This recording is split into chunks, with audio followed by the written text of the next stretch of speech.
Hey, so Valentine Vandal here.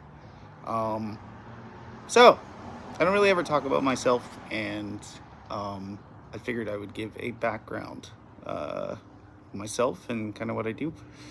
Um, I've been a musician for 25 years, and I started at 16 in high school, and I've always had an interest in music. But I played like euphonium and stuff in school band from like age 12, but I didn't pick up guitar until 16, and formed a band, and then played Spring Fling. That was my first ever gig.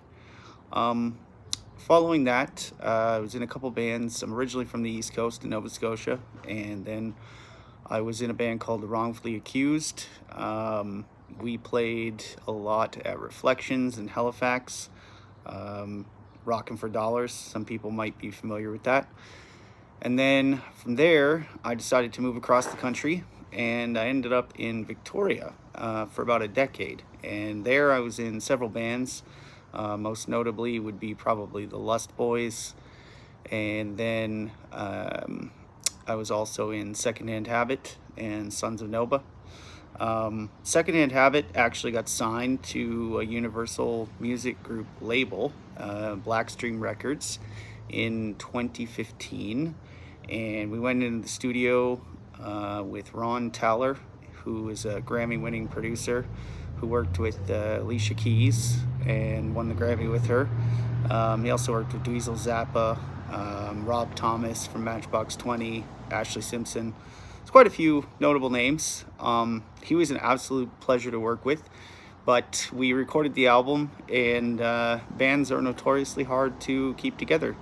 And tensions sort of boiled over when the label wasn't too happy with our record and decided to, shelf it. Told us they didn't really want to release it. So, tempers flared. We went on tour, and it kind of blew up. And I ended up leaving the band. And the band got dropped from the label, and then the record was released with zero promotion.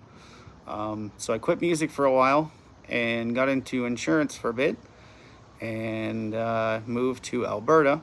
And then in 2022, I started forming Black Daggers, and that's my most recent project. We released our debut record in 2023. It was a concept album about a Faustian bargain, which seemed to have pretty good reviews. Alan Cross had posted about us, said Canada needs more bands like Black Daggers, and we charted on Apple. Did okay. It's got a few views. You can check it out. It's here on YouTube. But that's a little bit about me and a little bit about my history.